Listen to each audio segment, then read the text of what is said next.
Matís öflugt þekkingafyrirtæki sem sinnir fjölbreyttu rannsókna, þjónustu og nýsköpunarstarfi í matvæla- og líftækniiðnaði. Fyrirtæki rekur starfsstöðvar út allt land en höfuðstöðvar þess í Reykjavík.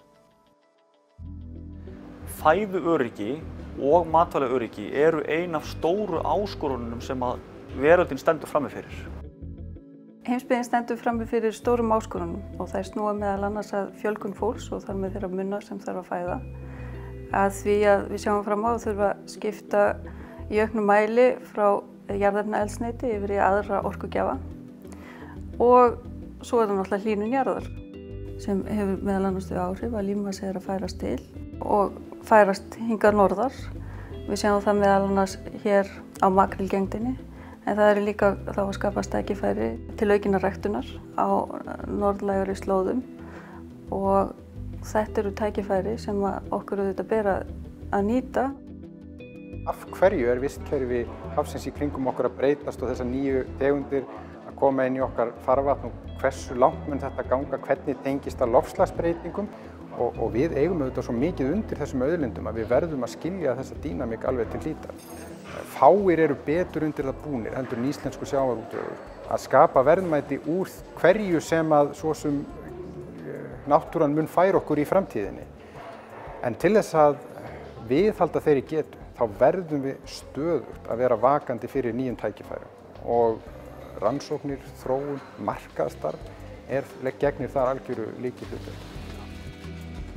Við Íslendingar höfum náð langt í nýtingu sjávarauðlinda með því að stunda öflugt rannsókna- og þróunarstarf í góðu samstarfi við menntakerfið og í samstarfi við greinina sjálfa. Því það skiptir miklu máli að virðiskeðja menntunar, rannsókna og nýsköpunar í öllu hagkerfinu og þá sérstaklega lífhagkerfinu sé óslitinn þar sem að allir hlekkirnir vinna saman. Rannsóknir á sviði lífhagkerfisins snúa að samhengi ólíkra lífrænna auðlinda og hvaða áhrif þær hafa á bæði umhverfið, efnahagslega þætti og samfélagið. Og þá kannski ekki hvað síst samfélagið sem auðlindirnar liggja að. Við erum bæði að horfa á að auka magn og það það sem við þurfum að gera til að mæta þessum stóru áskorunum og bæta nýtinguna á því sem við höfum nú þegar.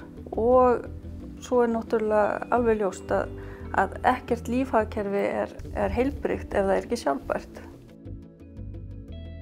Baráttan undangengna áratugi hefur snúist að beina atvinnuvegunum, til dæmis sjávarútveginum, inn á sjálfbæra nýtingu.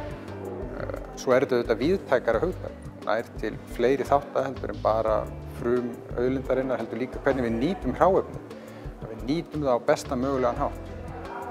Og ég leyfi mér að fullyrða að fáir hafa náð þeim árangri sem Íslendingar hafa náð í bæði að nýta í besta mögulegum hætti það hráefni sem kemur að landi, en líka að nýta meira til manneldis heldur en aðrar þjóðir gera.